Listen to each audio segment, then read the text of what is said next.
సంవత్సరాలు. Sorry madam, మీకు అబద్ధం చెప్పాను.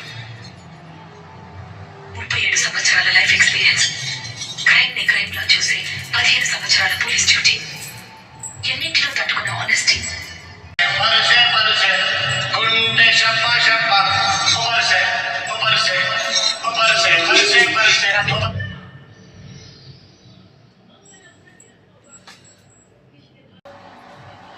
సంవత్సరాల లైఫ్ ఎక్స్పీరియన్స్, క్రైమ్ లా చూసి 15 సంవత్సరాల పోలీస్ డ్యూటీ, ఎన్నింటిలో తట్టుకున్న ఆనెస్టీ.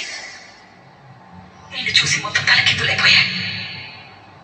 ఏది తప్పు, ఏది రైట్, ఐఎమ్ కన్ఫ్యూజ్డ్. ఇందులో పెద్ద కన్ఫ్యూజన్ ఏం లేదమ్మా. అసలు ఏంటి వీడు ఇంకెంతమందిని చంపుతాడు, ఎక్కడ దాకా వెళ్తాడు, ఎప్పుడు ఆపుతాడు, ఇలా మీకు కొన్ని డౌట్లు అంతే. అమ్మ, కాలేజ్ అనేది ఒక దేవాలయం. అక్కడికి ఎంతో మంది ఆడపిల్లలు చదువుకుందామని వస్తే ప్రేమ అని వెంటపడి కాదంటే మేకల కథ తెలుసామా, దాంతో నరికేశాడమ్మా.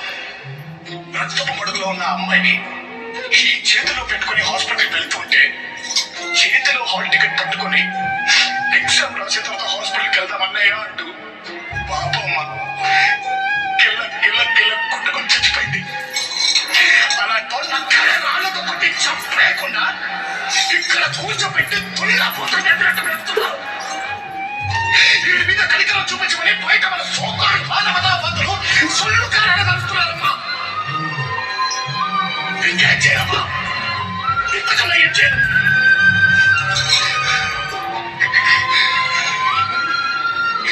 పోలీస్ డ్యూటీ చేస్తూ నేను కారణమైన నిమిషమే మర్చిపోయాను.